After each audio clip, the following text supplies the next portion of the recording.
how I can tackle some things with, fight or flight response, how long it takes us to Performance execution. lead, and what is your professional background? Good morning, bonjour. Thank you, Dee, for having us today. My name is Jerome, indeed. I'm from France, from Lyon. I've been a trader, a futures day trader. I started in July 2023 with TopStep, and I am now a live funded trader at TopStep. And in life, I have a degree, a PharmD degree, so I'm a doctor specialized in neuroscience, especially neurodegenerative disease, Alzheimer's disease, Parkinson's disease, and also how our thoughts and emotions shape our being and how our being shape our doing and indeed what we have in life. So yeah, today we're gonna try to speak about the brain, mental, attention, performance, execution, and how this could help you. So it is like a first time for me. So I hope this will please people. Hope it will be useful content, and excited for the feedback and the questions we'll have. Thank you again. I'm super excited to have you here because I think that the neuroscience part of trading and what we actually go through is not talked about enough. I am, I'm a layman when it comes to neuroscience, but because I've been trading for so long, I've obviously been through ups and downs, hell and back, and obviously at some point you have to wonder what happens on a biological level, right? So I went down the rabbit hole of learning as much as possible to my understanding how I can tackle some things with, fight or flight response, how long it takes us to learn things and why certain, things happen, like the mental exhaustion. So, obviously I know a little bit about it and enough to help people that I coach as well, but it's so good to actually have a doctor, an expert here. So let's dive right into it. Let's begin this presentation. Wonderful, thank you. So the topic of today is what I call the PIM ACE. So I inspired myself with one of my professor, who is a brain specialist, Dr. Jean-Philippe Lachaud. And so PIM stands Order for filled. perception, intention, and manner of acting, okay? And ACE stands for attention, compassion, and endurance. So we'll go through this concept progressively together, and that's what we could call the science of attention. And today we'll go together into integrating trading psychology with indeed neuroscience to optimize focus, execution, and endurance. So PIM, as I said, is perception, intention, and manner of acting, and it isn't just a trading concept. As I mentioned a couple of times on TopStep TV, I just completed my second retreat. It was like a meditation camp retreat, but it was part of a degree, another degree I just got actually on top of my doctoral degree, and the topic is meditation and neurosciences, integrative approach in healthcare. And so how can we integrate mindfulness and meditation practices into life? Just love So how you casually just said, yeah, that's another degree in addition to my doctorate. It's great. No, I mean, it's just to explain to people, it's not just a sort of retreat I'm doing on site that we could do any moment in life. It's part of a degree, so it's part of a university program with the government. So it's really something significant and Very legit. important for So us as well, how to ground yourself, how to keep yourself calm, and how to try and stay present in the moment, which is what is where the secret really is. Right. Awesome. exactly. Let's go. And so I believe not every peak trader have or practice mindfulness, but I believe practicing mindfulness will make you a greater trader. So if I don't consider myself a great trader, which I do, because you will see how self-esteem shape your execution, I consider myself a greater mindsetter, let's say, a better a controller of my mindset. So basically, PIM is a fundamental process in how the brain navigates every decision in life.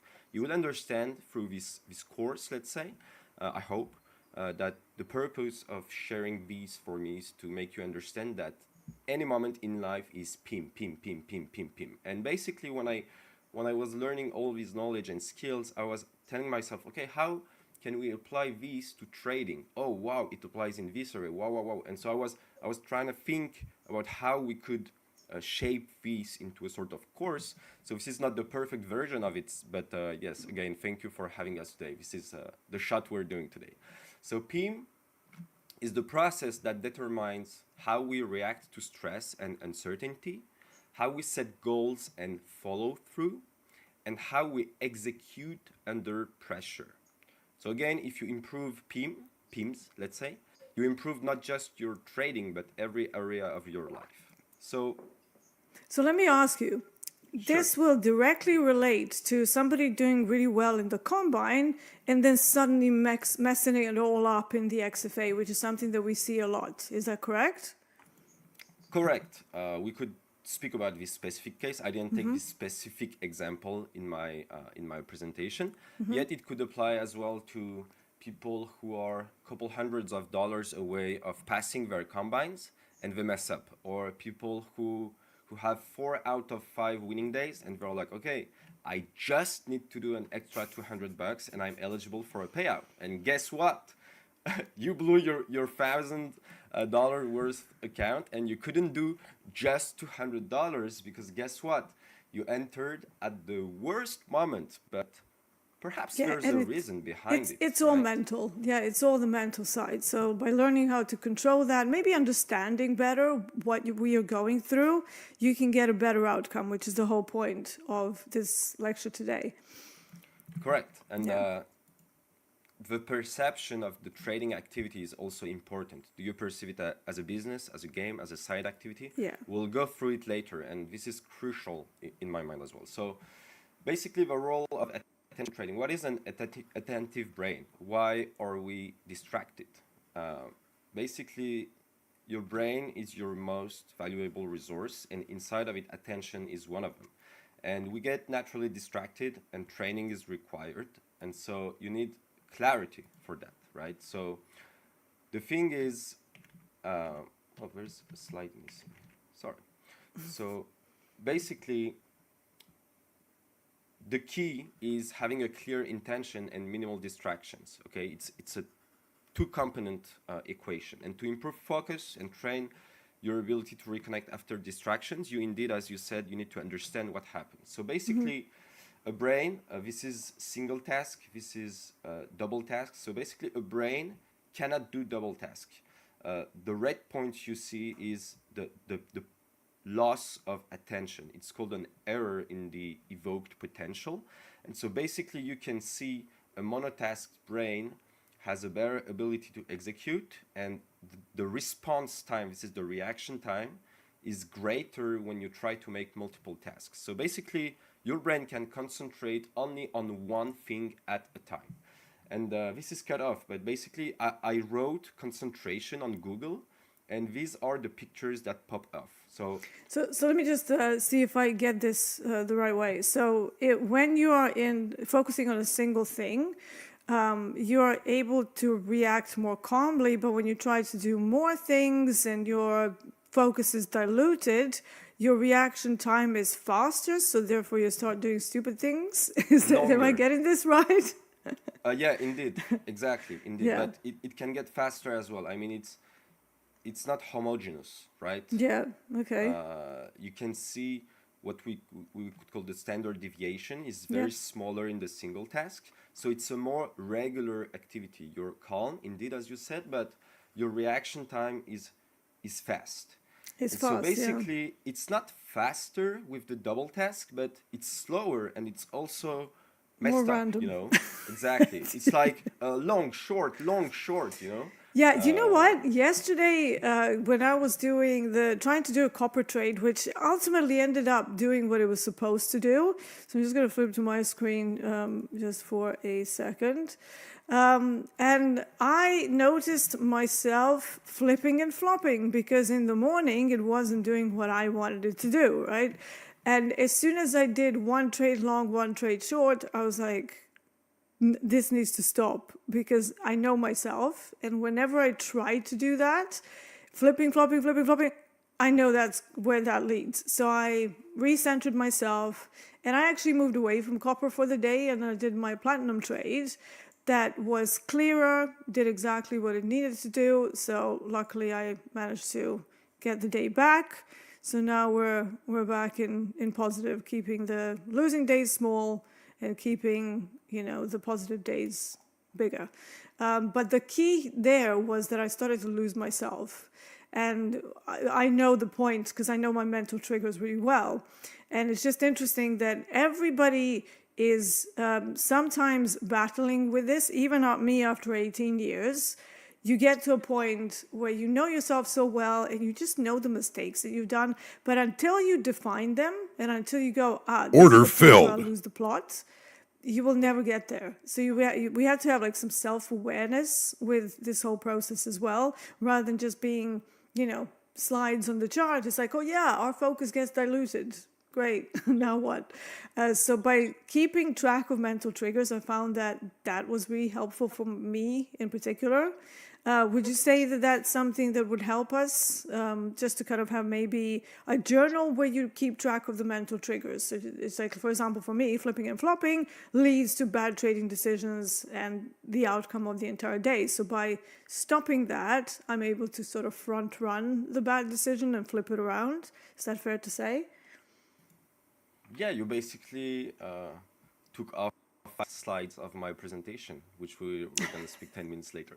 No, just kidding. Okay, so we'll get You mentioned awareness of your mental triggers, and the point is I'm going to speak about attentional balance.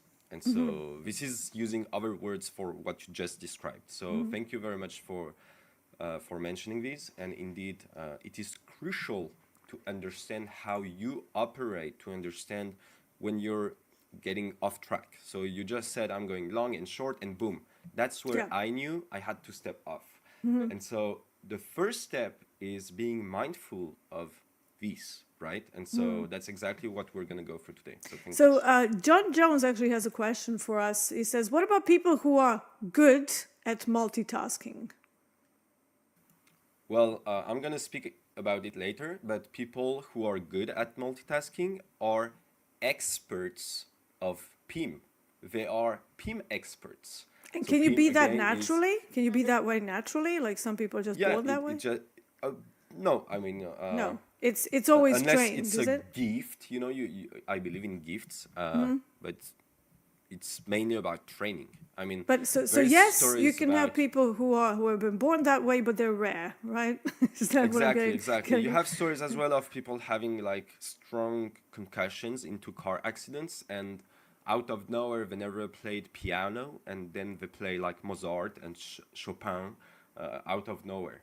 Or they speak a foreign language. I've heard about that happening as well. Like just an American person wakes true. up and speaks Spanish, even though they've never spoken Spanish in their life. Yeah, Exactly. brain is a weird thing, isn't it? It's beautiful, fascinating, Yeah. fascinating. So basically, Absolutely. when we Google concentration on Google, on internet, you can see it's like sort of painful, But Yeah.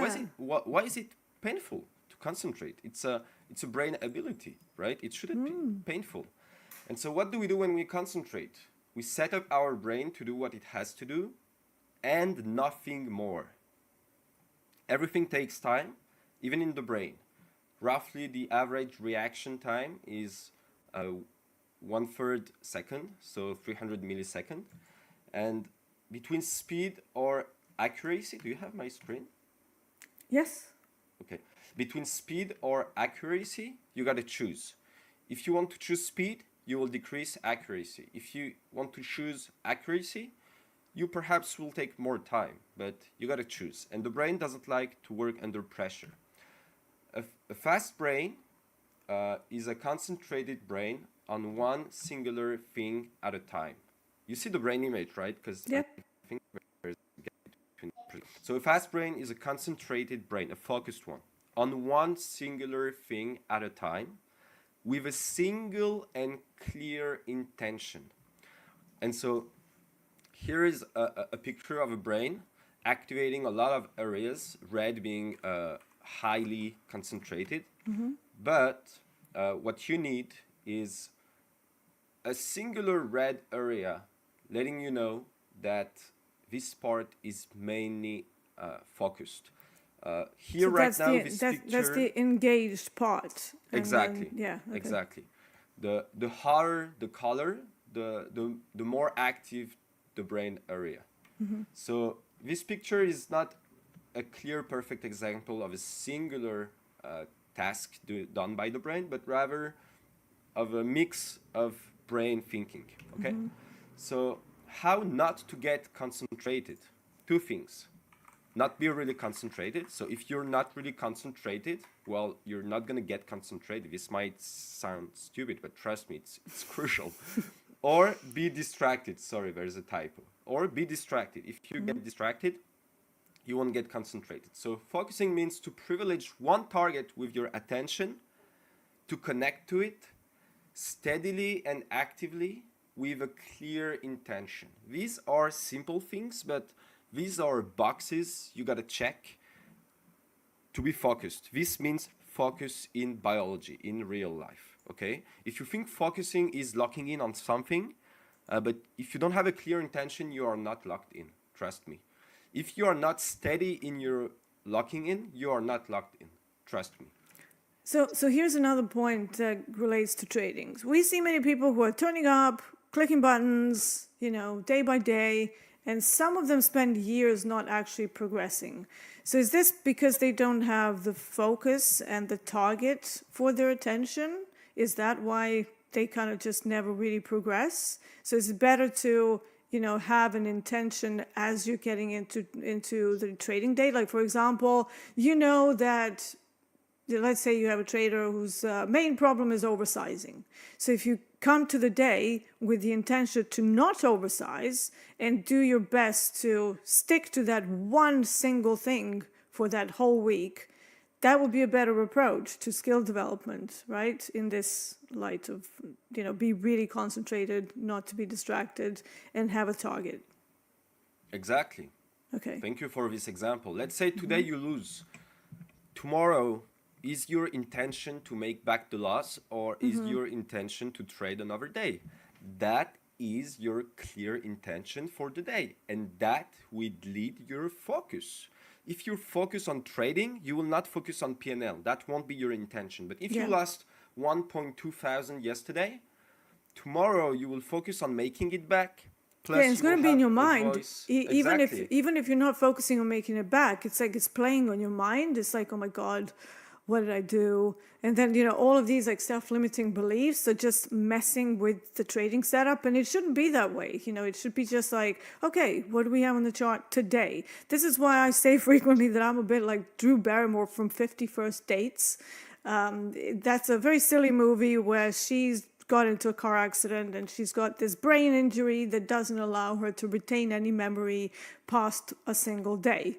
And I always say to traders, you have to be more like that. It doesn't matter what happened yesterday, especially not if you followed your rules and if you stayed within, the assigned daily loss limit, didn't oversize, didn't do stupid things. It was just a bad day, right? They will happen. But coming into the next day with that on your mind is definitely going to paint most traders' days, because it's going to be like, oh, I'm trying to make back what I did from the stupid things that I did yesterday, so let's try and not do stupid things today, but then they come right back into the same cycle. Whereas some of us who have been doing this for a long time, we have normalized the red days and we just don't really get bothered as long as they're controlled. Obviously, if it's not controlled, that is much more difficult to deal with. That's a huge focus on what I tell people as well. Like, don't destroy your hard work in one day. And that's always playing on my mind. I don't want to have a day that's so red where I just can't come back from it for like 2-3 weeks, a month. It's just not worth it. But most people don't get that. So they're like, oh no, I'm going to keep doing. So let's maybe work on setting our intentions. So whoever is, for all of our viewers, putting this into practical terms. So next time you come to trade, like today, don't just sit and trade. Have an intention behind it, right? What do you want to tackle today? And the way I like to approach it as a coach, what is your biggest issue? So what is the thing that harms your P&L most? Is it oversizing, overtrading, mix of both, but which one hurts you more? And usually it's going to be the oversizing. That's like the primary reason why people blow up. So control that side. Come into your trading day with a single intention that you're going to set your maximum default position size, let's say 3 micros, and you're not going to go over that. Make that into a clear task. It's going to be so much faster, so much better, and your progression is going to be pretty transformative when you start doing things like that. Okay, let's continue. Very nice exercise. Yeah. Thank you. So, how focus works in trading? Focused attention means sustained, stable connection to a target. The goal, train your brain to maintain intention without unnecessary effort. And you will avoid over-crispation, and focus should be effortless, not forced. So basically, now let's dive into the jam. So PIM, perception, intention, manner of acting, the key to focus. Your perception, ladies and gentlemen, is not your reality. It is your brain's interpretation of reality. Let me repeat that. Your perception is not your reality.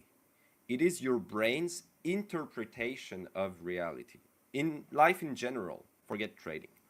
So the neuroscience behind perception, your brain never sees the world directly. Everything we experience is filtered through your past experiences.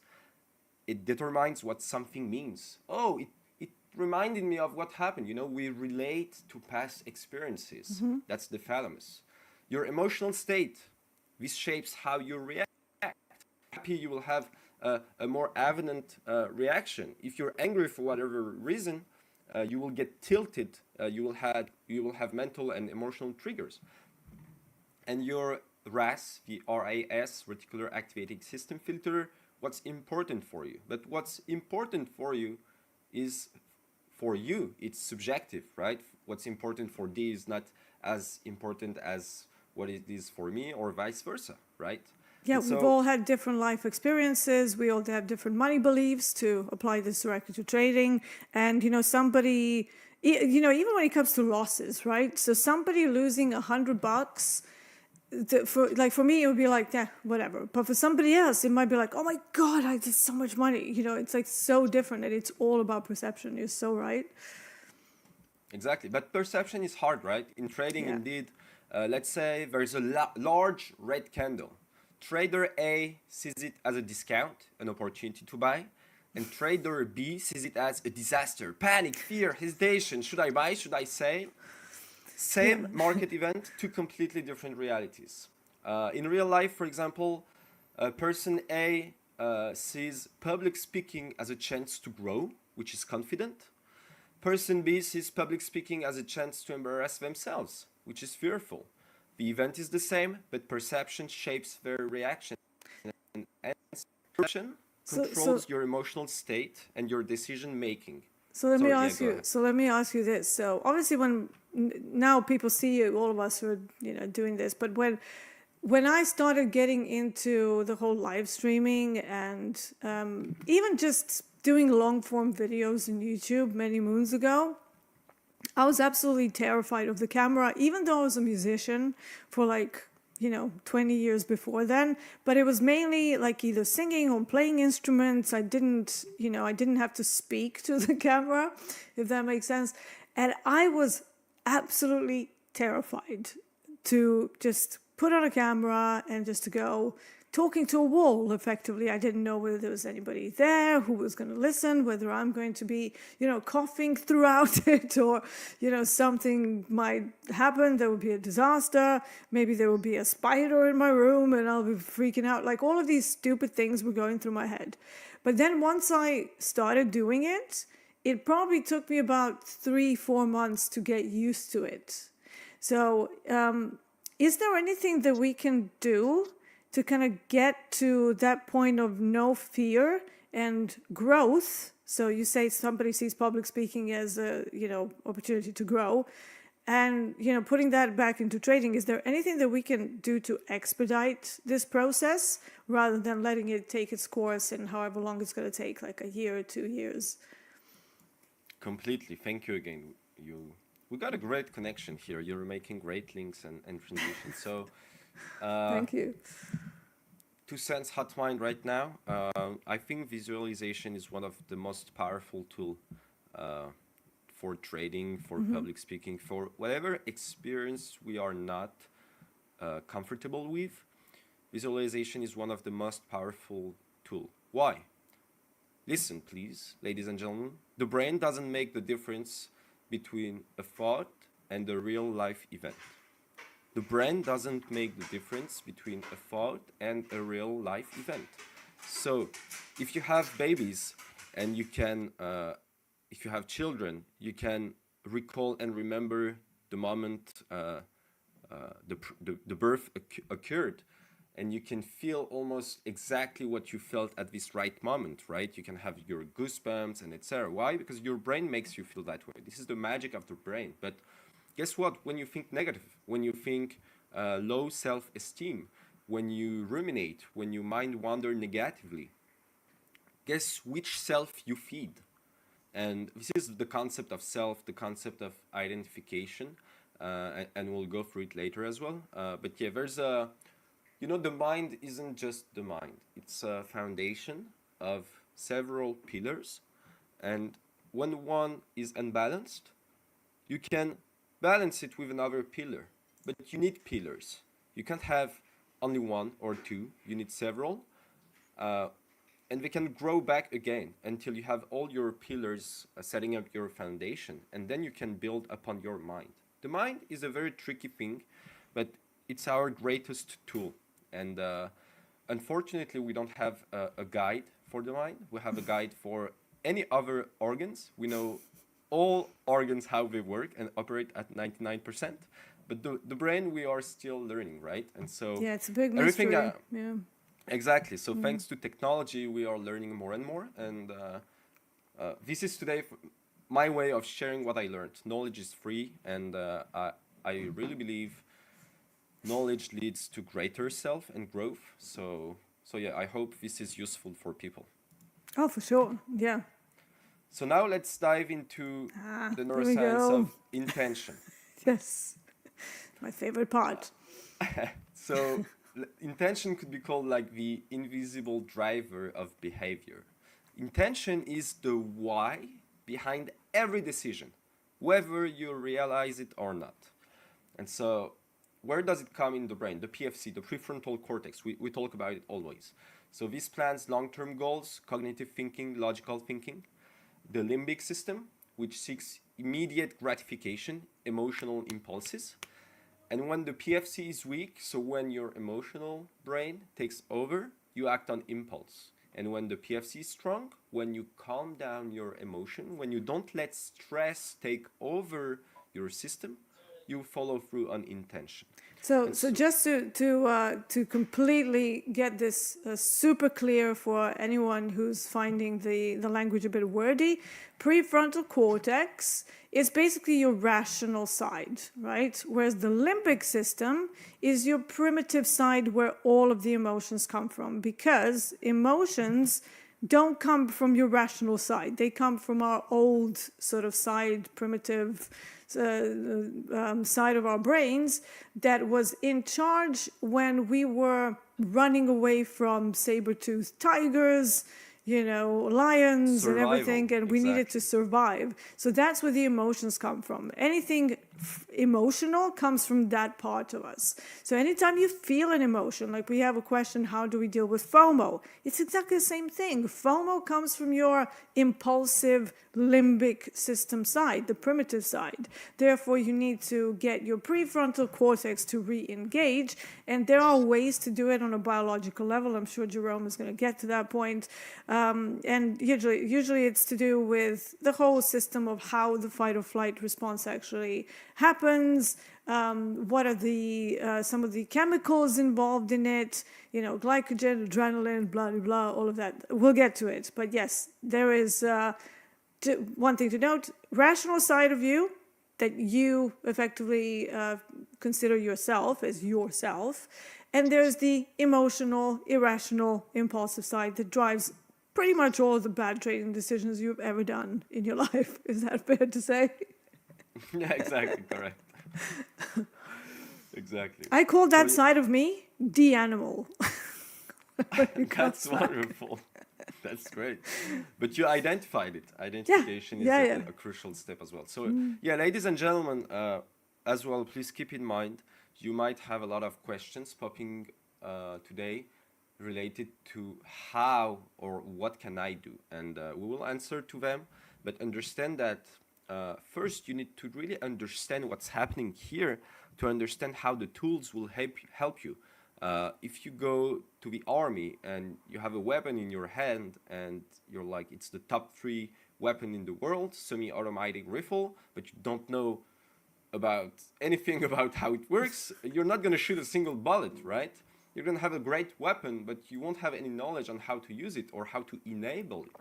So understanding I will go one step further as well. If you don't have enough experience with the situations where you might be required to use a gun, that's also going to be pretty useless. Because I remember many moons ago, I lived in Serbia, Belgrade. It was a dangerous time. And at one point, I got in my head that I should get trained in guns, right? But a friend of mine who worked for the Special Forces at the time, well, not at the time, he was let go. I think he was like discharged or whatever. He got hurt and then, obviously he couldn't do that job anymore, but he was still working security. And he said to me, Dee, there's no point you getting a gun because unless you have the training to go along with it, even if you find yourself in a situation where you might use a firearm, you're not going to know to recognize it fast enough. And it was so true. He was totally right about that. So again, we need to know our... Exactly. Yeah. Look what you put your finger on. Thank you again. You put your finger on double task, single task, on how...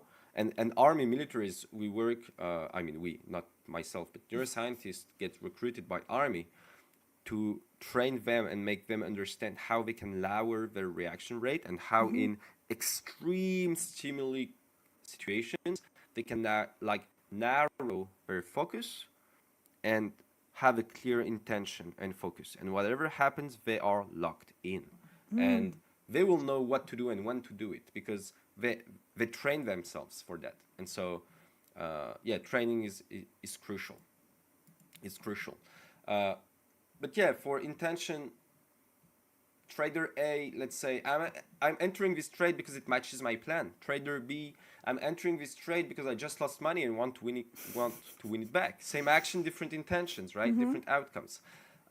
It's like why most diet fails. Someone says, I want to lose weight, but their real intention is, I just want to feel better about myself. If they don't recognize the real intention, they'll chase short-term diets instead of sustainable health. I want to look good for summer. I want my bum to look good in shorts. That's a very different intention to I want to be healthier and stronger in general, right? Exactly. Yeah. And so an exercise you can put on a post-it, and something I nurtured myself is before making a trading decision, pause and ask, or any decision in life, what is my real intention here? What is my real intention here? And a challenge also for perception, think about the challenge in your life right now, whatever it is. How are you perceiving it? Is there another way to see it? don't find all the answers now. Replay it or write it on a paper. So for perception, an exercise would be, yeah, think about the challenge in your life right now. How do you perceive it? How are you perceiving it? Is there another way to see it? And for intention, before making a decision, pause and ask, what is my real intention here? Which leads us to the neuroscience of execution under pressure. Your manner of acting, PIM, perception, intention, manner of acting, is the final output of your perception and intention. And so the thinking brain, the PFC, rational decision making, as we said, the emotional brain, amygdala, part of the limbic system, fast reactions, fear response. As Diana said beautifully, our brain was made for survival. Under stress, the amygdala often overrides the PFC, which leads to impulsive mistakes, emotional-based decision-making. And so why do traders hesitate, chase, or freeze? Because when a trader experiences stress, cortisol level gets higher, testosterone level gets lower, the brain shuts down logical thinking. Yeah. The body prepares for survival. Adrenaline pumps up. And not optimal decision making. No, and the lack of fine motor control also goes. So think about the movies where you have, some serial killer chasing his victim, and she gets to like her apartment, and is trying to like fumble around with the keys and stuff, and suddenly she can't get the key into the keyhole. So what is that? That's your limbic system taken over, and your fine motor control is just gone because your whole body is ready to fight. Is that right? Exactly, Yeah. Or freeze. You can Or freeze. freeze. Well, yeah. Well, sheep have that, don't they? well, boom, and they're like, she fought with it. Exactly. I always find that really funny. And usually, when the amygdala takes over, we don't remember what we just did because the PFC gets shut down. And so we have many examples. Let's say performance anxiety in sports. A basketball player sinks every free throw in practice, and I'm sure Coach Jay will agree with that. But in the final seconds of a championship game, if they trained their brain under pressure, trust me, they choke, whoever they are. And for an interview, it's the same. Two people prepare for an interview. One visualizes success, breathes calmly, and enters with confidence. It doesn't mean they will have the job, but the other is stressed, overthinks, and stumble on their words because they are not calm. The difference, one trades their manner of acting under stress. Again, it doesn't mean they will have the job, but they will have a better experience. And in music, it's the same thing. So you have some people who have awful stage fright, and if you don't sort of train yourself to play under pressure, and you're always just playing in your bedroom, you will never be able to replicate the amount of mastery that you have in your bedroom versus on a big stage where, there's like, several thousand people watching you. So it is a trainable thing. So it's not like, oh, I don't have this, therefore I can't do this. It's like any other muscle. The more you train yourself under pressure with intention, I might add, we get better at it, right? So this is why combines are so important. They sort of offer us a way to trade and train ourselves under some sort of pressure with some risk parameters in preparation to trading the funded account in the future. But the problem that I see is that people try and do that in 2 days instead of using the combine for what it should be used for, training yourself to trade under pressure. Exactly. What is your intention? Is your intention to grow, and regardless of the days you pass the account, or is your intention to gamble? And again, you put always your finger on top of points. Musicians, and I understand now why you have such good mental awareness. I'm gonna bounce back from your example. Let's say you are at a concert, public concert. You miss a note, and you missed a note. Are you gonna like stop and be like, "Oh, I missed a note"? No, you're gonna be like, you keep in going. your head, you're gonna be like, "Yeah, exactly." You almost won't have any stopping moment, right?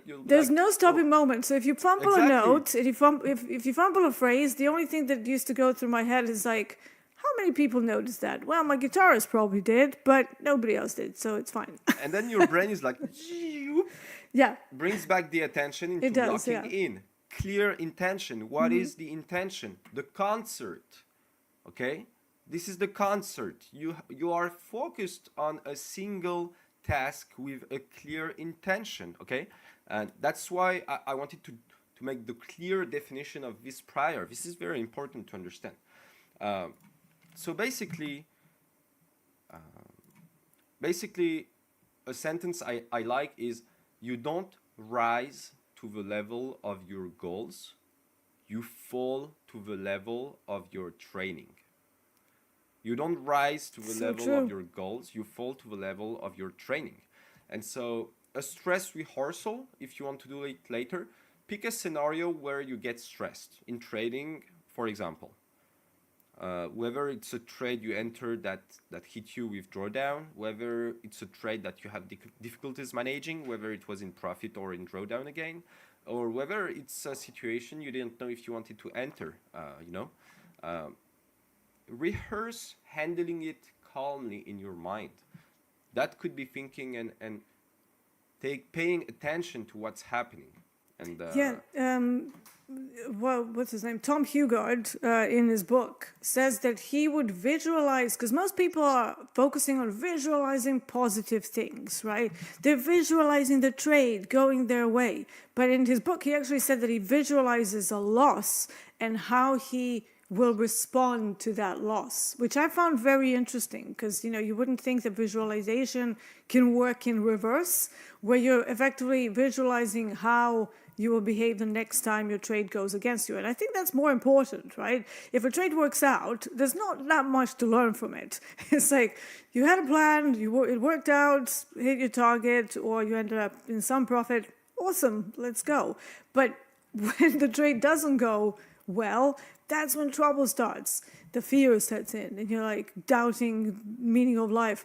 But if we train ourselves to visualize that next time the trade goes against us, we stay calm, we stay centered, we stay focused, and then we manage the arising emotions appropriately, because we're not robots, there will be emotions.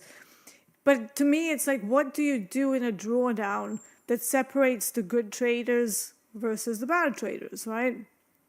And I think those of us who have gone a little bit further down the road, we learn how to get ahead of some of the bad emotions. Like, I actually see a drawdown in a particular zone as an opportunity to adjust my position. And I use a measure called maximum adverse excursion for that. So I basically look at how much drawdown my trades suffer on average, and it gets to usually between 18 to 22 ticks. I typically use about 35 ticks for my stops, and actually I would start slow, so I go into one trade with maybe one lot, and then it dips down to my MAE area. I look for evidence of some sort of a positive price action, and I use that point to scale in. So it's not like freaking out. It's kind of like using a weakness that you have to your advantage, rather than, oh my God, it's in a drawdown. Oh, it's not working out. It doesn't look good. Like, you just gotta breathe, and you go, okay, now I know that I've seen this before, so this is not bothering me. I've got data to support, and I find confidence in data. I don't know about you, Jerome, but I'm, every time I get myself into any sort of trouble, I always go back to the numbers, and, maybe I'm just a big nerd. I don't know, but data is reality. Yeah, It's reality, exactly. right? So, but I'm gonna come back to visualization, and if you want, we can prepare 2 visualization exercises for next week if we make this again. Yeah. If people liked it, we can make a positive one, a negative one, because both are important. And indeed, now you understand more and more the brain. You understand the brain doesn't make the difference between fiction and reality. So visualizing a losing trade makes your brain and your body use Order filled. the thinking that go through a big loss trade. And so you train yourself for that, like an athlete, like an astronaut, like a high performance worker, And so guess what? The more you get used to it mentally and physically, when it happens, you will act as it happened 100 times, while it's just the first time, right? And so on the positive note, that would be a visualization exercise on how to make bigger trades that you are used to. For example, that's something I used for myself. I used to never make a trade more than $300 or $400. And so I was like, okay, how can I make a $1,000 day, for example? How do I feel? Oh, I feel stressed. Oh, that pressure, blah, blah, blah, you know? And I worked on it, and then it worked out because I got used to it. But yeah, we could work on that. So basically, perception is the way you see the market. And if you are locked in your PIM, your perception, intention, manner of act, you will see the market clearly and avoid biases. Your intention will make you act with purpose, not impulse, and you will stay composed under pressure. And these three elements govern how we engage with trading and focus on any other area of life. Okay? So, so this is the Stroop test. Okay? If I ask you, Dee, to read the color of the words, can you give it a try, please? Okay. Can you change the... From left to right. Yeah, can you just change... Yeah, from left to right. Purple, red, brown, okay, red, so green, blue. You are reading the words. I asked you so to what am I read the supposed to do? colors. But that's the test. That's the part of the test, exactly. So people are focused on what their brain tells you. I see. Oh, wow. You see? Instead of saying green, blue, red, green, you were like, blue, purple, red. red. Yeah, I'm actually reading the words. Oh, that's but hilarious. Go ahead, give it another try. Okay. So reading the colors: green, blue, red, orange, yellow, and whatever the last one was. Yeah. but see how painful this is. Yes, how it's mental much more difficult. energy it asks you. Yeah. Why is it not switching? Oh. Okay. It's switching now. So yeah, if you read it fast, automatically your brain is going to say I'll purple, red, brown, red, green, blue. Yeah. But if you want to read the colors, you go, okay, green. Yeah, it's okay, like, blue, because you know, the visual cue is telling you one thing, but you know you need to do something else, and you're like, hold on, I need to derive a different type of information here. Exactly. Wow, that's mind blown here. The brain focuses on a single task. Your eyes see something, so you can't read and process. I mean, you can, but we come back to the teachings previously, right? Single task. You see? Yeah. And when you tried to do it well, what happened? The reaction time increased. Yeah. Right? And so there's a lot of tests like that, but this is one of them. I've never done that. I've never done that. You got me there. Wonderful. You're like purple, red, brown. I was like, it's like, yeah, I'm gonna ace this. It's like, no, actually. Hilarious. Oh, that's Thank great. you. And so I put this picture because I do climbing, but in climbing, every single step of the way is a PIM. You perceive you perceive what you're gonna hold. You have an intention.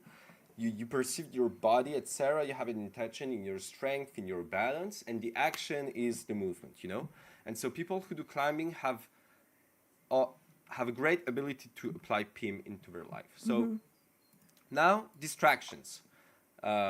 Understand. Okay, it's here. Understand distractions. So we have three major sources of distraction, okay? And so basically you have the prospective memory conflicts, which is thinking about future tasks. Your brain always think about what's going to happen, always. It's the brain ability, it's not yourself, don't worry. You have the pre-attentive system. So this is reacting to unexpected stimuli. We always have unexpected things. We can't expect the unexpected. I mean, we can, but we don't know what to unexpect, right? So this is a paradox. And the third one is the reward circuits, okay? The reward system, chasing dopamine, hits from social media, for example. We'll go through it later, of course. But yeah, I think I'm a bit too old for that part. I know that young people have huge,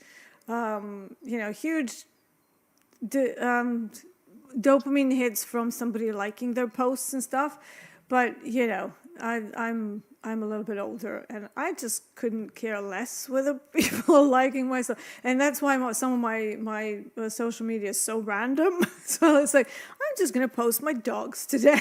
It's like, I don't care. I like it. I don't care if anybody else likes it. So that's beautiful. But the beautiful thing is, people don't know. I mean, some people do, of course. There's a whole business of attention. companies like Hermes or Louis Vuitton, for example, they hire neuroscientists. So we could give them teachings about attention and how to grasp people's attention. This is called neuromarketing. Okay, this is a whole new concept, a whole new hype, but it's basically monetizing people's attention. You see on advertising boards, on Yeah. ads, etc. So- Attention is monetized. So here's something that we used to do in songwriting, because this day and age, you know, when you're creating a song, there's like a lot of competition, there's a lot of stuff, and I did a fair amount of songwriting in my day as well. So one of the things that we used to do is to make a pretty sort of outrageous statement during the first phrase that you're going to sing. So for example, you know, we are laughing about things like Katy Perry's song, I feel like a paper bag in the wind or something. But that's actually that. It's like, it's a neuroscience trick to hook you in, because it's like, did she just say paper bag? Like what? And then your brain, it goes, I need to know more, because that's very unusual. So we actually, as songwriters, use those kind of tricks as well to hook people in, because you only have like 3 seconds to hook people in. And if you don't, they just, you know, change the station, go elsewhere, click to the next video or whatever, right? Scroll to the next video. So if you know that there's this... I think the marketers call it critical interruption pattern or something like that. I don't know. But in music, we have the same thing. It's interesting that it kind of carries over into other areas too. Just going to add that. Wonderful. Thank you again for this example. But indeed, attention spans, or really declining. Like the average, I think, is roughly 47 seconds. The average person switching task every 47 seconds.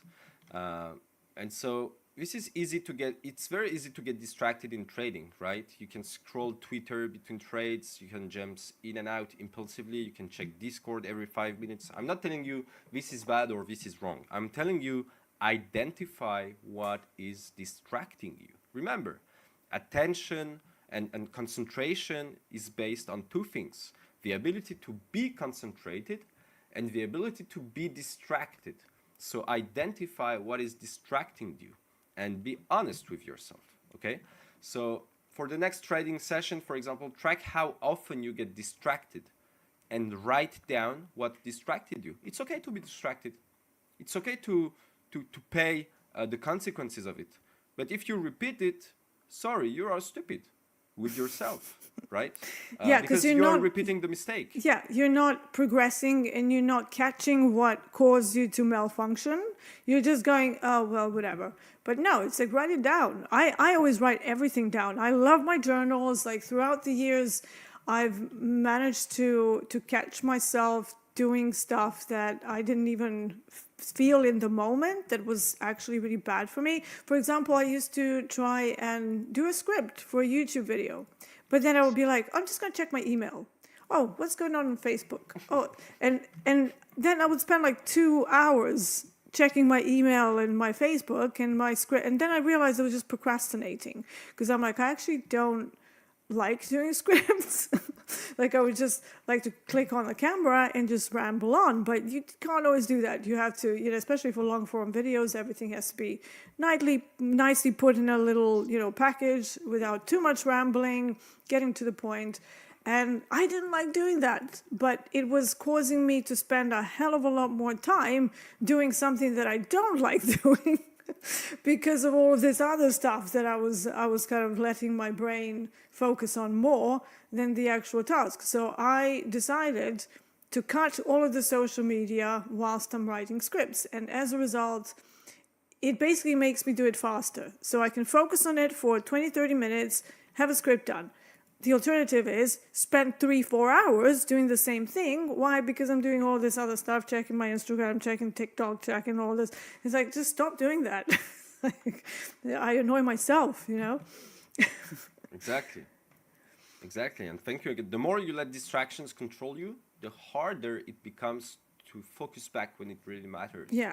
Because you get used to get distracted. Yeah. If you get used to focus back your attention, you will get used to control this. Yeah. If you get used to get distracted, you will get used to get distracted, And ladies and does gentlemen. dopamine play a part in that? Like kind of instant gratification, do what you want, and then you kind of get a little bit of pleasure from that? Does that work the same way? Completely. I mean, for smartphones, social media Yeah. notifications, or news, this is all related to dopamine seeking behavior and dopamine craving Yes, it behavior. is. So people crave for their dopamine because dopamine is a very toxic and beautiful emotion.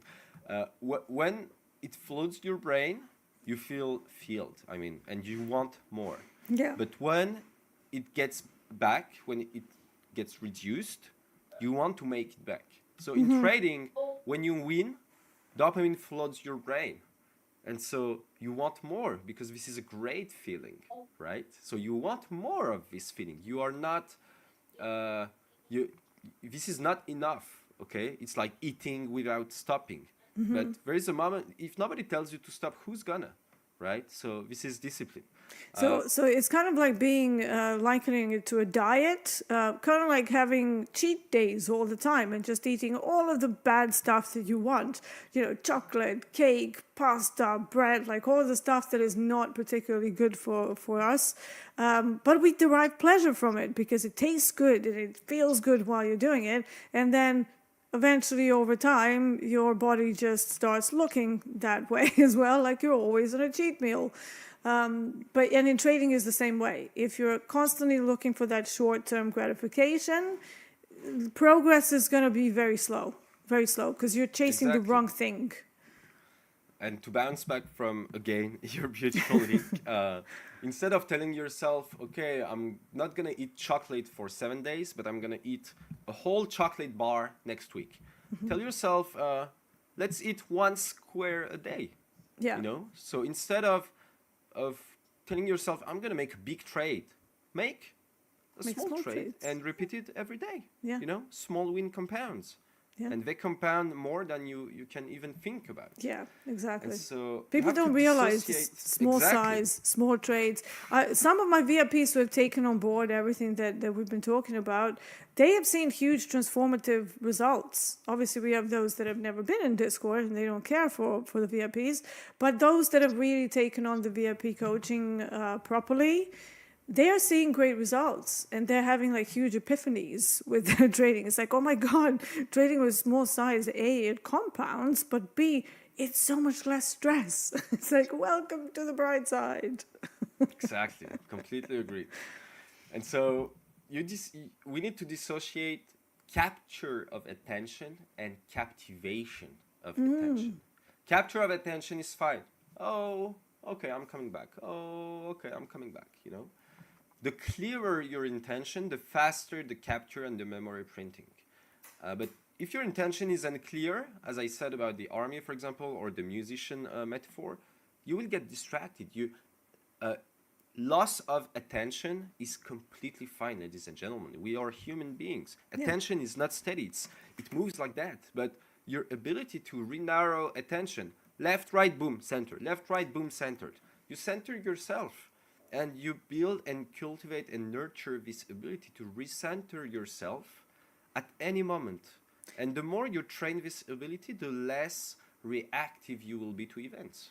So I have a question. So here you just mentioned it yourself, memory printing. Can you just clarify what that means?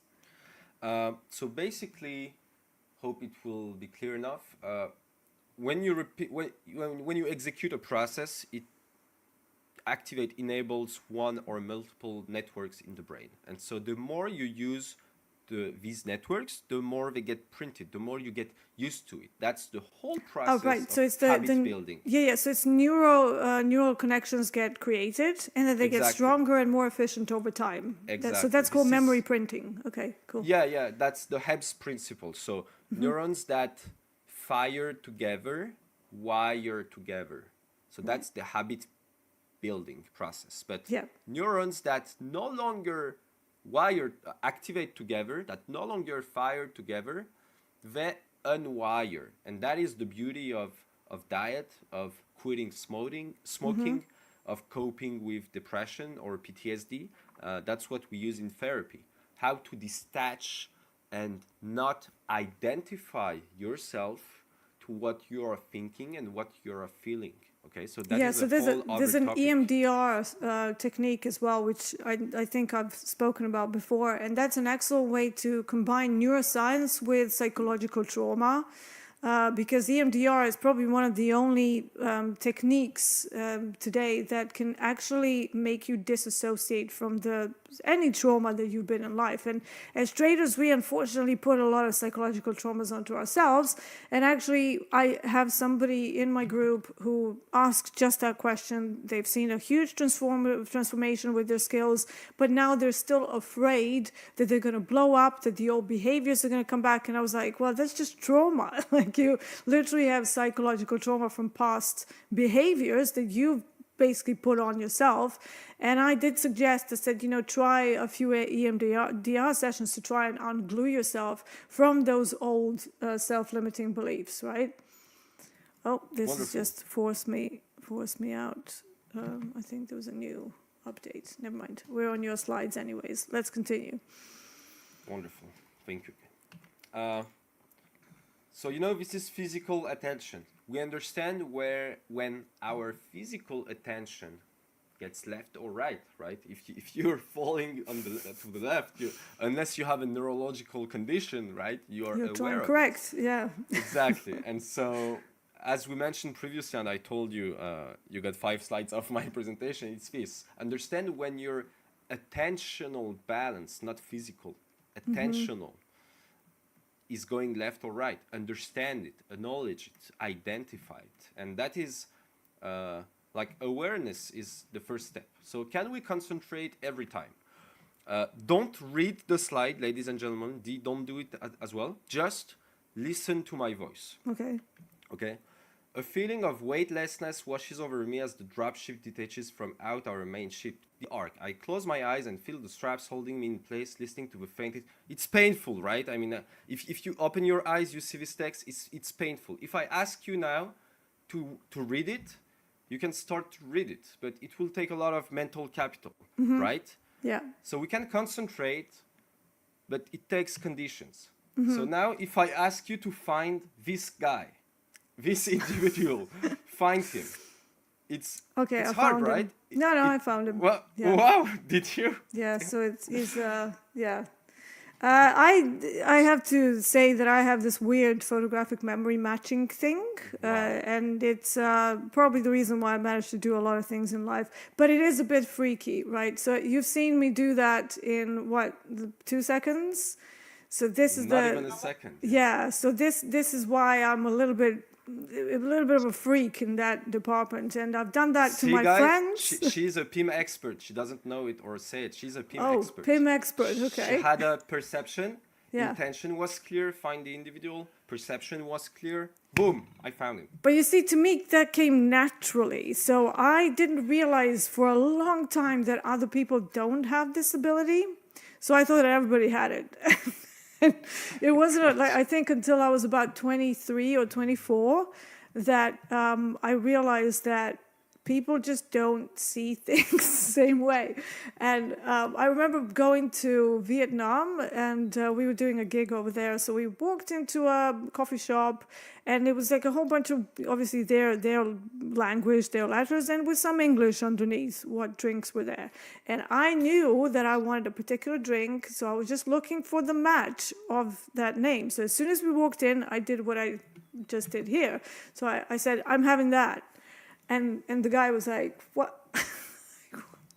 How did you, have you been here before? And I was like, no, I've never been to Vietnam before. Like, what the hell? And he's like, yeah, well, how did you know this was on the menu? And I said, I didn't know. I saw it. He said, what, in 2 seconds? And I was like, no, I was looking for it. So to me, that's normal. But, for most other people, it takes a lot longer. So I don't know. Maybe that's my superpower. You're a genius. That's it. I'm not a genius. I just have certain advantages that other people may not have. That's my thing. That is wonderful. Well, she blew my test, but anyway, I hope you guys found it effortless. It's 1-1. I won the color one, you won this one. Yes, exactly. Yeah. It's So a we fair all match. have our superpowers. Yeah. Exactly. We are even now. Yeah. And so basically, when a task is painful, it enables the ACC, the anterior cingulate cortex. Okay. And so basically, with PIM, meditation, mindfulness, EMDR, self-regulation, you lower the activity of this zone, the ACC. And so PIM makes you understand how perception, intention, and manner of act, well kept into memory, can help you. And they naturally come from context. Like you just explained it, it's natural. Yeah. And I wrote it. They naturally come from context because our brain makes understanding. Your brain is trained for that. It is wired for that. You have the connections made for that. Not for the colors. I mean, it's a different Not for the part, colors, yeah. but No, for sure. this, Colors you have are actually my pain point. I'm not that great with colors anyway. And my husband is actually amazing with colors, and he would probably ace that kind of a test. But I'm not, colors are not my thing. Pattern matching, that's my thing. Just don't ask me to do anything with colors. nice complementary couple. Yeah. Beautiful. And so, yes, I hope today you understood the attentional balance concept, expert perceptions, how to avoid captivation, and so that can lead with lightness and easiness. And so, as a practical training to train dynamic attention, you can have single tasking drills, challenges, so avoid multitasking. You refocus your practice. If you catch yourself drifting or doing multiple things, oh, I'm in a trade, but I'm on Twitter. Okay, cut Twitter and see the difference. You reset quickly. Don't tell yourself, oh, I'm on Discord, I feel bad. No. Oh, I identify, I realize I'm on Discord. I realize I am getting distracted. I cut the distraction and I move on to my activity, which is trading. And it's okay. And if it happens again, guess what? Don't sabotage yourself. Oh, I'm getting distracted again. I cannot stay concentrated. No, this is the wrong way. Just tell you again, I am conscious, I am acknowledging I am getting distracted. Guess what? I am putting back my attention. And the more you will do this, automatically you will do effortlessly. At first, you will find it effortful. But as anything in life, it will get effortless. The fourth step of skillfulness, right? And so it's funny, I say this all the time. It's like I'm listening to one of my lectures. Whenever you try something new, it's always super hard. Whenever you try to come up with a plan based on your levels, it's going to take you a long time because you're like, oh, what do I do here? But what if I browse this analysis? And it's so difficult. But then you do it every single day. You Order filled. Over time, it just gets a little bit easier until it's effortless. Now, the effortless part is probably going to take you about 6 months to a year, because that's typically how long it takes for the new neural connections to really establish efficient energy pathways. But we have a question from Paul H. We've missed you, Paul. I'm glad to see that you're back. And he says, if the brain can't tell the difference between perception and reality, should we realize perfect trades repeated to build confidence? And if so, how frequently should we do this? I mean, I'm of the opinion that we should visualize bad trades and our reactions to that rather than the perfect trades. What are your thoughts, Jerome? Can you repeat the question? Yeah, he's asking. So he's asking about visualizations. So how often should we do it, and should we realize perfect trades repeated to build confidence? Because he's saying if the brain can't see the difference between perception and reality, how often should we visualize things for ourselves? Okay, thank you for this question and transferring it. Thank you, Paul. So, multiple things. First, you should not, you could. My advice is you should not. You should not visualize only positive traits, yet not even only perfect traits. Because guess what? Visualization is a tool that helps you to get used to what will or could happen in the future, regardless of trading. Hear it again. Visualization is a tool that will help us to get used to what would and could happen in the future. What does that mean? Will all your trades, your winning trades, be perfect trades? No. So why would you visualize only perfect trades? What is a perfect trade? Is it a sniper entry, which means no drawdown? How often will it happen? You know. So Yeah. if you're lying to yourself, yes, you can visualize perfect trades, but it will not help you the way you need to be helped. So my advice would be to practice visualization. If there's no setup frequency, I mean, you can practice as long as you practice, you step forward. Remember that. As long as you practice, you step forward. If So you maybe don't maybe practice, make it you step backward. maybe make it into a morning routine. You know, you have your For coffee example, and you can visualize it whilst you're having your coffee. But for me, like I said, it would be more useful to visualize how I behave when the trade doesn't go my way than the ones that do work out. It's like, first of and all, that's the one we're perfection. gonna do next week. Indeed. Right. Okay. So perfection doesn't exist in trading anyway. If you're seeking perfection, it's just not very realistic. We have to stay realistic in our visualizations. And correct me if I'm wrong, Jerome, but from what I know about visualizations, the further away they are from reality, something that is completely so different from your current life, that does not translate very well into everyday experience. But if you visualize something that is close to your experience, let's say some goal that you want to achieve, but it's not so far out of reach at this point, not to say that at some future time it won't be within your reach, but for now it's just like, for example, making $100 million, you know, and then visualizing I'm making $100 million. It's like, that's great, but not quite there yet, right? So, but if I visualize, let's say, $100,000, then I'm like, okay, I'm focused in. What do I need to do? How does that go? You know, set specific tasks. What is the action that I need to perform in order to get to that point? That would be more useful, I think, with visualizations than, you know, visualizing everything going perfectly. Am I right on this, Jerome? Or Thank you again for sharing. I don't think there's right or wrong. The thing I okay, believe is we set up our own limits. So if you want to visualize something very far from your actual life, let's go into the law of attraction style thinking. Sky is the limit, but if you set unrealistic things, what's gonna happen? You're gonna have deception. You're gonna be frustrated because you have expectations. So so this is the here's problem. another question that I have for you.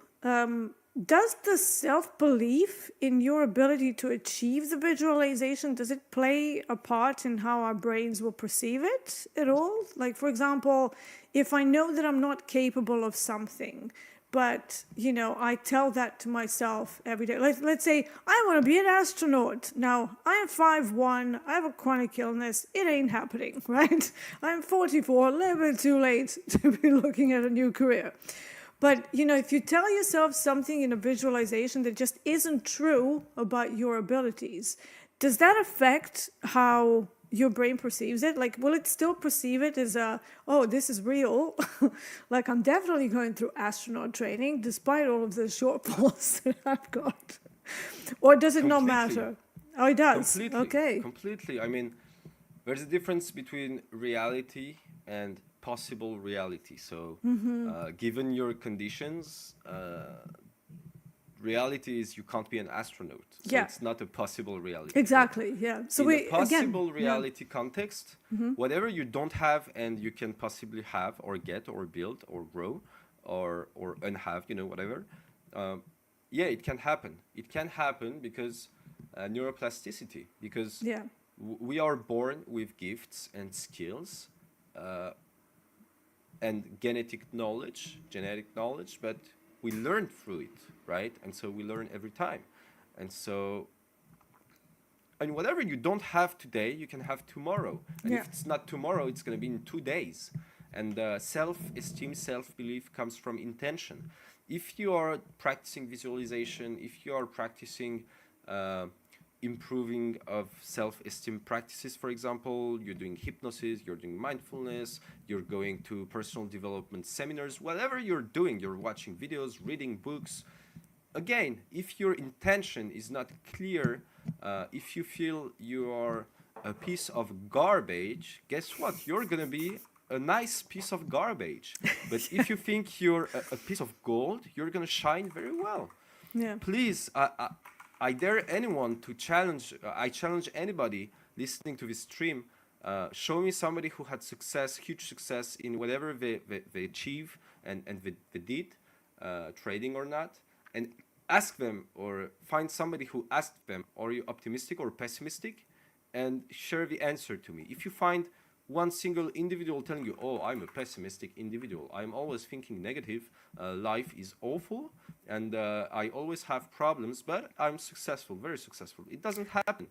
There was a pianist back in the day called Ivo Pogorelic, one of the best pianists in the world, and he got asked about participating in this like extremely prestigious competition. You know, obviously they didn't know he was going to win it or not, but you know, they asked him prior. So how do you feel about, you know, finally reaching this competition? And he said, it is my destiny. I think that's like the prime outlook of belief in yourself, right? So I'm a little bit of a lunatic that way, where I went for some goals in life that at the time seemed completely impossible to others. So, you know, I set the goal to be a successful session musician. And everybody in my country, including my mom, was saying, Dee, you know, if you go to a foreign country, because I'm not from England, I'm from Serbia originally, right? So I'm an immigrant, effectively. And she said, you know, you will never make it. No Serbian has ever played successfully as a session musician in the UK. It's not to be done, you know, blah. So I come over here, started from the beginning. And guess what? I got to a point where I played with Rod Stewart as a part of my session career. That was like my claim to fame. And we did it for like 2 months. It wasn't just like a one-off.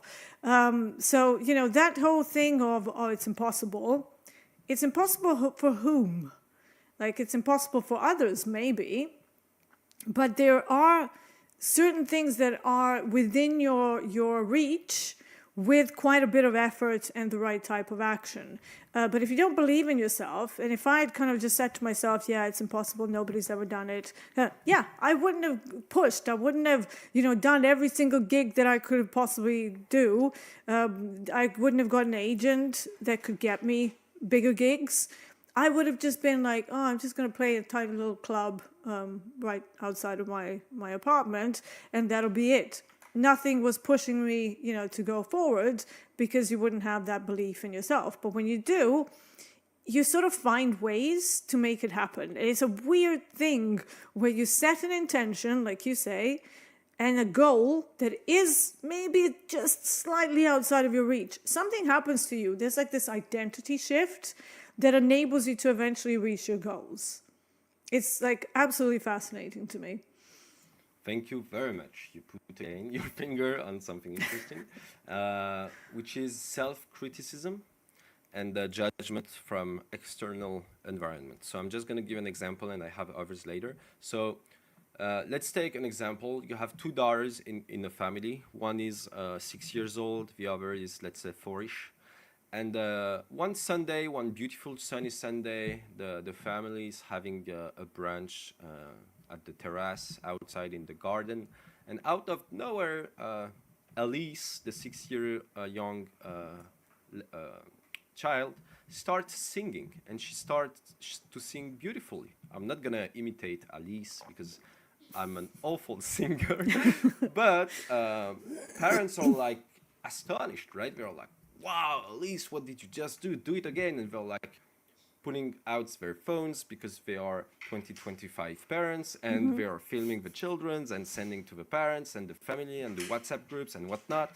And then Floria, the little very sweet 4-year young other child, wants to mirror with her mirror neurons her sister, right? Her older sister, which leads. We lead by example, right? So what does Floria start to do? She starts to sing.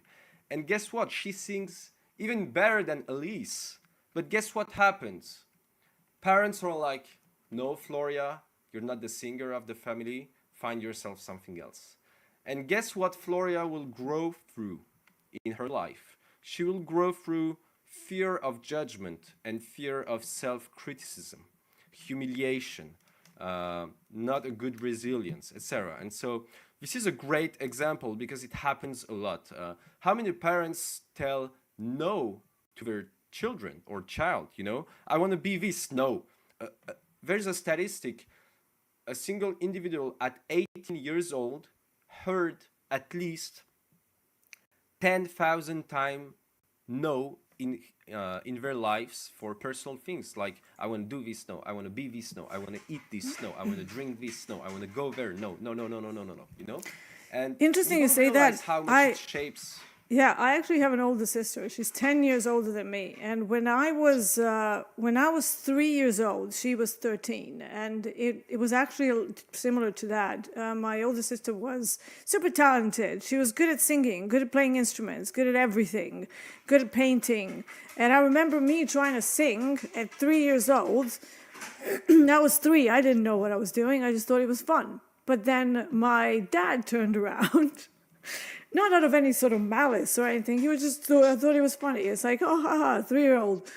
So he said, child, you will never make any money as a musician. It is hilarious because that stayed with me. And it kind of drove me to have this huge ambition to prove to everybody that I can be a musician.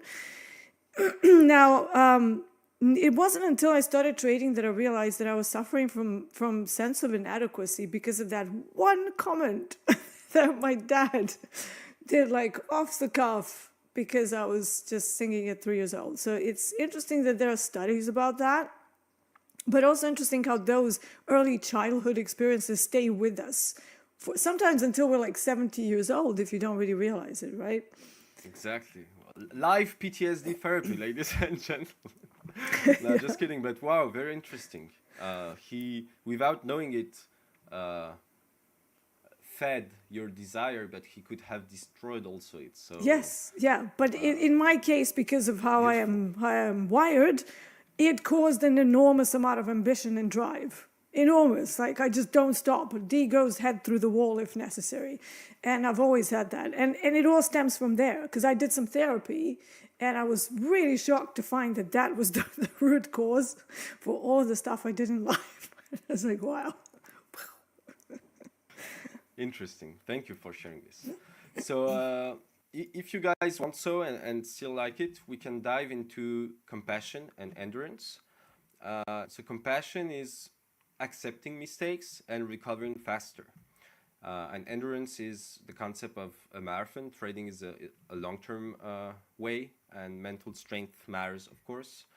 And so basically how you treat yourself after a loss determines your long-term success as a trader. And so we have what we call the cycle of self-sabotage.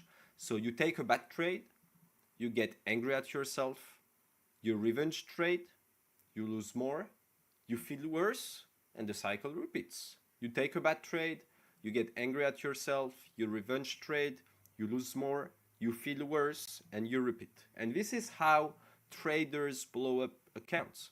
Not from bad strategies, not from bad entries. I mean, not only perhaps, but from mainly emotional distraction. And so you need to forgive yourself as well with trading resilience. And so when you experience a loss, please listen carefully to this, because this is applicable beyond trading as well. When you and it's related to Paul H's question as well. So when you experience a loss, your brain registers it like physical pain. When you experience a loss, your brain registers it like physical pain. And self-criticism, D, linking it to our examples, self-criticism activates the same brain areas as physical injury. So when you lose a trade, it feels you took a jab, like MP says, right? Yeah. Yeah. But technically it is because of that. And so when you self-sabotage yourself and you are not kind with yourself, you take the knife and you put it back in your body, right? You're like knifing yourself. It's like, I have not had enough. Let's do it again. Exactly. Exactly. And so the more you criticize yourself, the worse your performance becomes, because your brain starts associating trading with pain and failure. And so now let's take a moment. How do you perceive? I don't know if we can do polls on YouTube, but if we can, let's ask the chat. How do they perceive trading? I don't have the ability, so I'm not the all-powerful main Okay, no TopStep. worries. So I'm just a contractor, so I don't have the power to create polls. So No maybe worries, we can sort something out for next time, because we would need to have somebody who's awake from TopStep to actually go in and create the nice little polls. So unfortunately, we do not have that But ability. if people can type into the chat, type how you perceive trading. You have 3 choices. The first one is I perceive trading like a business. You type business. The second is you perceive trading like a game, and be honest about that, and you type game. And the third one is you perceive trading as a side activity, which is neither a business, neither a game, which is a side activity I am getting in. And you can type side activity. So I don't have visual on the chat, but I'm curious about the answers. But why do I explain this? Because if you think about trading, okay, as a business, people at the pit, this is their business. So they treat it as a business. Losses or expenses, part of the business. Money is a byproduct of the process. So every day you clock in, you don't necessarily put money in the bank, but you clock in. You don't expect money in the bank. Your intention is to make money. Of course, this is your job. I mean, what are you working for? Yeah, so we have some answers here. So mainly it's business.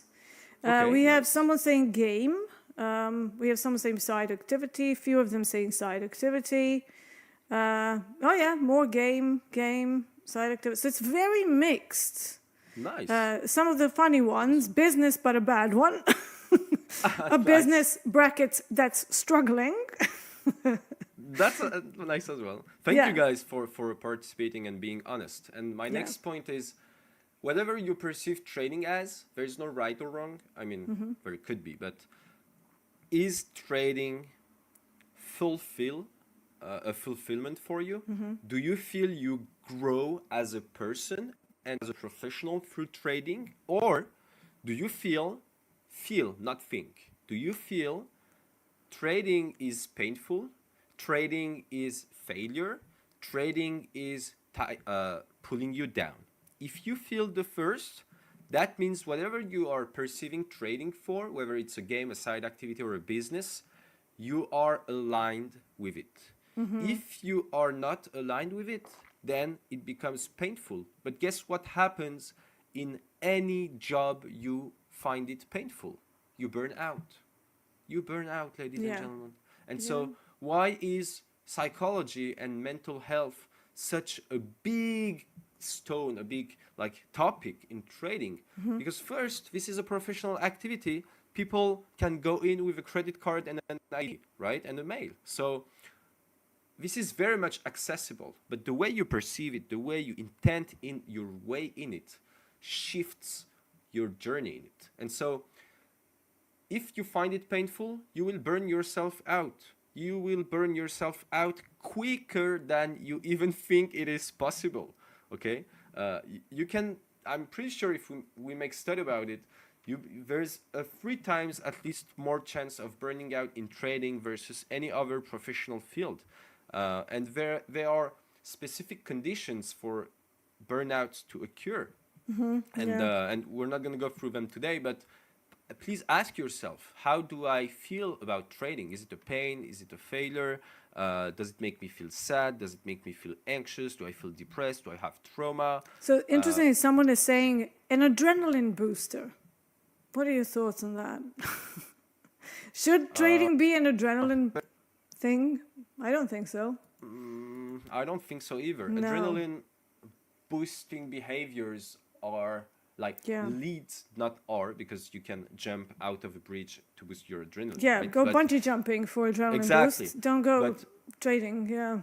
trading is an activity that could easily lead the human being to gambling behavior. Listen to this sentence. Trading is an activity that can easily lead to gambling behavior. Trading is not a gambling activity, but it can easily lead to gambling behaviors. And so, in my humble opinion, trading for the adrenaline is just putting all your money on red or black at the roulette and having the same adrenaline. It's just a different kick, let's say, but it's the same kick. So my advice would be, yeah, redefine your purpose. But it's not right or wrong. Again, Yeah. it's being aligned with yourself, and whatever you are trading for, are you finding what you are looking for? If no, two possibilities. Either you're not doing the right thing, either you need more time, or a bit of both. But Yeah. it's as simple as it is. But you need to identify it. Yeah, I'm So- always really surprised at how many people don't approach trading methodically. Because in my, like from the minute that I started trading, I looked at it as the same activity as my music skill development. So, you know, you go from one week to the next, and you have tasks. So one day you will be doing one study. The next week you change and go to the next slightly more difficult study. You kind of fish for your weaknesses as the time is going by, right? And most people don't do that with trading. They just kind of sit there. They don't look at what their biggest problem is. They don't look at what is causing the biggest hindrance in their P&L. They just kind of keep sitting there clicking buttons and expecting them magically somehow, someday, it's all going to work out. And I never got that. I was just always super focused and always had a plan. And I'm self-critical, but I'm not self-deprecating, if that makes sense. Because, you know, I know what my weaknesses are, and I'm very honest with them. But at the same time, I'm not going to beat myself over that. I'm just going to try and do better each day. And, you know, the amount of people who don't do that and just treat this indeed as a game. I know that many people have said business, but I would doubt that a little bit, just purely from the experience of seeing some stats and how people are approaching their trading. I would doubt that, you know, that they're really budgeting in for the losses, that, you know, you're really limiting yourself to a particular number of trades per day before you call it a day. So I'm going to put a little bit of doubt on the people saying that they treat it as a business, especially with the additional comments, yes, but a struggling one or a bad one or a stressful one. It's probably because you're not really deep down treating it as a business. You may want to, but you're not quite there yet. Does that make sense? Completely. I'm pretty confident as well. 98% of people at least don't do these. I wasn't, because simply we don't know what we don't know, right? Yeah, exactly. And that's why TopStep is amazing, Yeah. because this is an educational program as well that shares knowledge and skills. And so I learned a lot from it, and I am still. And today I have the opportunity to share my side of something I studied.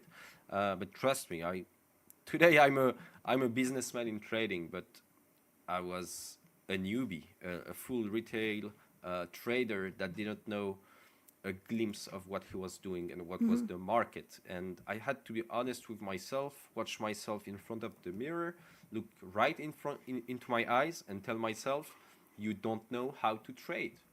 You don't know how to trade. Be realistic. Stop waking up and telling yourself, Jerome, today you're going to rock it. No, you're not.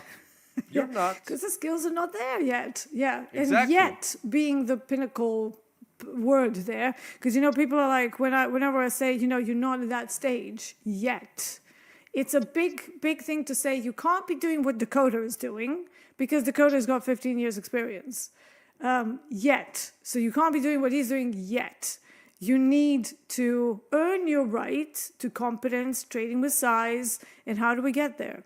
By skill development, right? You will get there someday if you work on yourself. But right now, most people are just not at the stage that you see some of us who are on TopStep TV. They're not. It's just, I am somebody who's a bit an approach of no nonsense. And I'm not going to lie to people. Like when I see newbies who have negative risk reward, they're doing 40 trades per day. And they're like, I asked them, how long have you been trading for? And they go, oh, since September last year. You're a noob. Like, I'm sorry. You should be nowhere near 40 trades a day, nowhere near size. And certainly not doing 3 NQs, as your kind of starting point. Go to something that's slower, size down, 1 micro, 1 to 2 trades a day. Then see whether you have an edge. But no, newbies see people who have been doing this for, 15, 20 years, 25 years, 30 years, and they're like, I'm going to be like them. It's like, yeah. It's going to take time. It's not that you won't get there, but it's just going to take time. And even when you get there, there's still a question of, stability of the system. I'm always worried when I see people doing a ton of trades per day with a negative risk reward, because as soon as that accuracy starts to slip, I'm always thinking, this is going to be a disaster at some point, especially the more negative risk reward it is, the less stable the system. So, there are numbers to this game. And the more you treat it like business, the better off you will be. But yeah, there comes a point where you have to be honest with your skills. Just look at yourself, like Jerome said, and just go, okay, I suck. How can we make this better? But don't just stop at, oh, I suck. Exactly. Have that other side. How can I make it better? How do I make myself better? Exactly. And we are here to help, right? The best traders are their own coaches, not their own enemies. I'm going to finish on that, how to develop trading resilience through compassion. I mean, we could speak days about compassion. I spent a whole week last week about compassion, right? So 5 minutes here is not going to summarize it, but this is sort of a way to bridge it. But the best traders aren't the ones who never lose, right? They are the ones who recover fastest. And you have a lot of books, about losing as well. So how to reset after a loss, for example. Pause for 30 seconds, 1 minute, 2 minutes, 3 minutes, 5 minutes, for example. Don't take more than 5 minutes, not necessary. Pause for 5 minutes max. Step away, breathe, walk, reset your nervous system. Call a friend, talk to your partner. Don't get a distraction with Twitter, Discord, YouTube, social networks. That's escaping from the mind. So I like to tell people to do weightlifting, because there's a biological thing that happens with adrenaline and glycogen reserves, fight or flight response. If it starts to kick up, the worst thing you can do is just keep trading. So moving away, even running up and down the stairs, having some free weights, doing some compound exercises, anything to bring back your prefrontal cortex. Because when you're in fight or flight, your rational self is not engaged, right? So to bring it back up, we need to do something on a biological level that will make it easier. And I always find that weights disrupt emotions. There's a reason for it, right? Completely. And it lowers cortisol as well, and increases testosterone, which is the trust hormone. Besides being like the male hormone mainly, it's the self-trust hormone, self-belief hormone. So it increases testosterone level on a biological level, and beautiful thing. The thing is, for people who lose a lot, they're gonna be more fit than profitable if they practice this on a long-term basis. But anyway, an exercise you can do, guys, is write one lesson or one encouragement. Instead of self-hate, find the lesson. Whether the lesson is right or wrong. Don't ask yourself, is this the right lesson I need? No, find it. I mean, go into the process of doing it. Detach from the outcome. Judge yourself based on execution, not P&L. Was my entry good? Yeah, no. Was my exit good? Whether it's TPO or SL? Yes, no. That's it. Did you follow your plan? Yeah. So the main question to ask yourself, it's not the outcome of your trading, because what's going to lead to a good outcome is a good process. So the only thing that matters is whether you followed the rules. And if not, that's a problem. If you followed the rules, eventually tweaking things like trading locations, maybe understanding more about day types in the auction process, maybe using something like my exhaustion zones, ADRs, all of that. That could be something to tweak along the way. But if you keep breaking the rules, no level is going to help you. So you have to have that good process. This is why we all say process over profits. That's what it means. All right, Jerome, we are running out of time. Unfortunately, we could do this like forever. And I'm going to see if we can work to make this into a semi-permanent thing. So I'm going to talk to the producers. I think everybody really liked it. And I think having this sort of a weekly, weekly class on neuroscience, self-compassion, visualizations, how to control yourself. I think that's something that is definitely missing from any trading show. So making it into a regular thing would be extremely helpful for everybody. That's cute. I love that. Oh, look at that. Should we name the little brain? Do you have a name for him or her? Let chat find it. Or Yeah, find it. yeah. Let's name the because I have my Bob the Chameleon. I have my Bob the Chameleon, and then we can make it my mascot. Yes, exactly. Let's make it Jerome's mascot. Can I add one sentence, one last Yes, thing? of course. Sorry, I just wanted to add this. For self-compassion, I have an exercise for people, and for those who will practice it daily, I commit myself to help them if they want a way of improvement. So you have 3 tasks. After every trading session, write 1 mistake you made, 1 thing you did well, and 1 way you will improve tomorrow. After every trading session, write 1 mistake you made, 1 thing you did well, 1 way you will improve tomorrow. And if you do this every day, you will see the magic of doing it. And it isn't about being soft. It's about building mental toughness to come back stronger. And I'm going to leave you on this very cutie brain. And thank you, ladies and gentlemen, for your attention, which was the main topic of today. Yes. I really hope this was useful and a content for people to use in their daily life in trading. And yes, if we can make this a regular or a semi-regular, I'm very happy to perhaps pick topic from the community as well. If you want to make a topic of interest from people, that would be lovely. And thank you very much. The pleasure was awesome. Jerome, thank you so much for being here with us. Like I said, we're going to try and make this into a more permanent thing. Everyone, enjoy the rest of the broadcast today. We're going to have the main team on soon. You're going to see me on Fast Markets towards the end of Fast Markets today as well. Well, we are back together then. We are back together. Yes, exactly. So you will be seeing me and Jerome today together again. I think you're on for most of the Fast Markets. I'm going to be jumping in for the last hour. Gotcha. Thank you everybody for listening to this lovely session. Hopefully it was useful for everyone. Let's see what the day brings. Take it slow. Take all of this new knowledge now and try to implement it as your day progresses to maybe set some better processes and to become better each and every day with the help of some neuroscientific data and Jerome, obviously, as our guide. That's all from us. This has been the London session on TopStep TV. This is Jerome. I'm Dee. We'll see you later. Take care.